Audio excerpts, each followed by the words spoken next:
Nós estamos passando por essa pandemia, momento bem difícil, e eu escuto muitas pessoas dizendo que vão engordar porque estão comendo, bebendo o dia inteiro.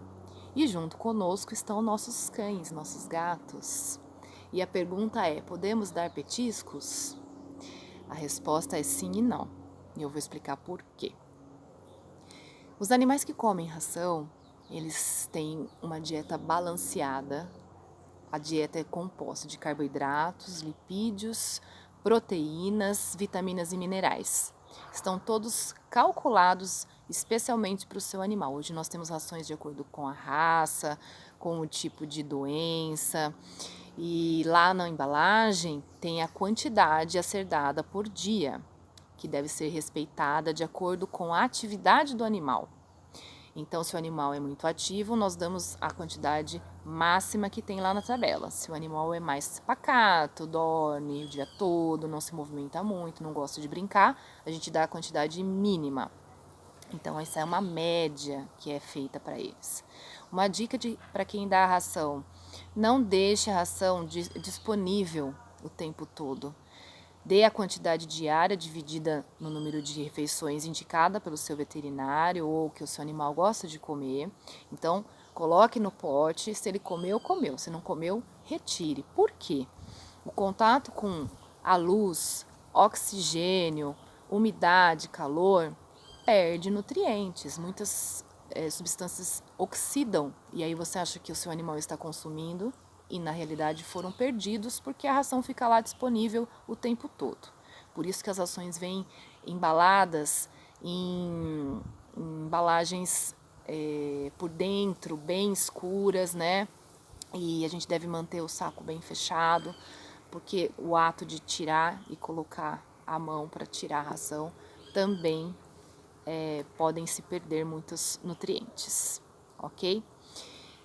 Quem come ração e está saudável, não tem problema dar um pedacinho de fruta, tá? Muita gente pergunta, e pode dar laranja, mexerica, abacaxi? Se o animal não tiver gastrite, pode, tá? Se o animal não estiver com sobrepeso, também pode. Um pouco, um pedacinho, a gente tem que ter bom senso, não vai ter problema, tá? Em relação aos animais que comem alimentação caseira, o que acontece? Como eu falei no início, todos os cães têm uma quantidade de caloria que come por dia. Cada alimento fornece uma quantidade de caloria e uma quantidade individual de gordura, que são as gorduras boas, os lipídios, proteína e carboidratos. A gente sabe que, por exemplo, na carne tem mais proteínas em relação ao carboidrato. Um tubérculo, uma batata, tem mais carboidratos em relação a proteínas, mas também tem os 3 componentes, tá? Então, para um animal saudável, nós calculamos, nós veterinários nutrólogos, a quantidade diária de calorias, certo? Para esse cardápio, existe nutrientes diferentes em cada alimento que você fornece. Então, se o animal se alimenta de carne de frango, cenoura, que é muito comum, arroz, a gente tem que acrescentar também vitaminas e minerais, que já estão prontos na ração e que só a alimentação caseira ele não supre, tá bom? Então, por isso que nós temos os suplementos. Então, nós fazemos o cálculo de acordo com o peso de um animal saudável, por exemplo. Então, nós calculamos uma porcentagem de proteínas, carboidratos e gordura. Fazemos esse cálculo e acrescentamos a quantidade de vitaminas e minerais que são necessárias para balancear essa alimentação. Se a gente troca a fonte de proteína, carboidrato e lipídio, nós trocamos as porcentagens, porque uma abóbora tem uma quantidade X também de carboidrato, mais a batata, mais o arroz, mais a banana que você quer dar, mais o mamão, mais isso acaba extrapolando a quantidade diária de calorias e as vitaminas que são necessárias podem também extrapolar. A vitamina A, a vitamina D, por exemplo, elas são armazenadas pelo organismo quando em excesso. A vitamina C, por exemplo, se a gente dá um petisco, tem já na alimentação que a gente está dando, o organismo elimina e tudo bem. Só que a hipervitaminose também pode causar doenças. Por isso que uma alimentação balanceada ela é muito importante e depende o alimento que você está dando.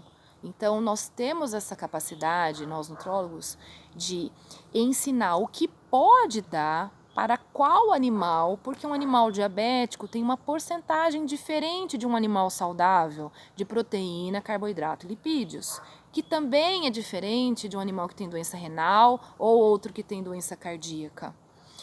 Essa é a questão.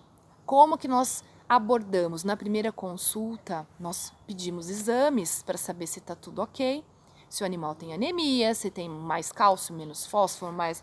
Então, a gente vê parâmetros para fazer esses cálculos individuais, para não causar outros problemas ao animal, tá?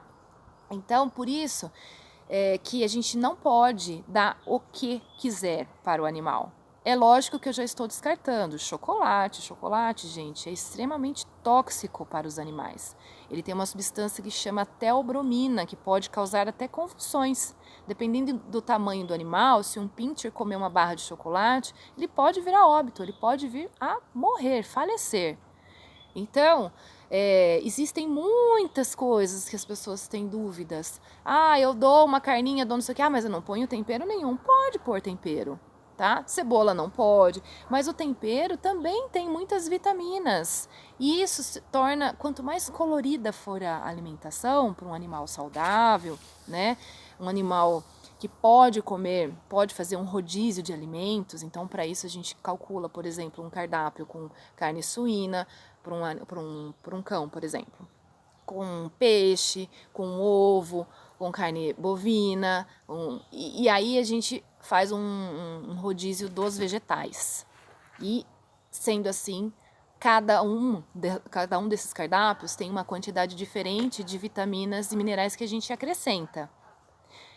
Gente, esse assunto ele é muito, muito extenso. Então, para não colocar em risco a saúde do seu animal, quando a gente sair dessa pandemia, levem seu animal para um nutrólogo, faça uma consulta, a gente faz um check-up e a gente faz um cardápio sensacional. Eles ficam muito contentes, muda a disposição. Para você que tem... na verdade, gosta de cozinhar, pode se organizar para fazer as refeições, podem ser congeladas. A gente explica como cozinhar cada alimento, que é diferente para os humanos e cães e gatos. A gente faz uma dieta que o seu animal vai viver mais feliz. Cada refeição é um momento muito feliz para eles e eles vão viver muito mais. Evitem o sobrepeso. A obesidade tem muita relação ao câncer, a diabetes, outras doenças metabólicas, podem acarretar sobrecarga nas articulações e prejudicar o seu animal. E restrição calórica, um animal que tem uma alimentação balanceada, específica para ele, vai viver durante muito mais tempo. Então, restrição alimentar está relacionada à longevidade, à saúde, à alegria. Então, se vocês tiverem alguma dúvida, entrem em contato, consultem um nutrólogo e passem por essa fase de pandemia muito tranquilamente, sem ficar obesos e sem deixar os seus animais obesos. Combinado? Um abraço.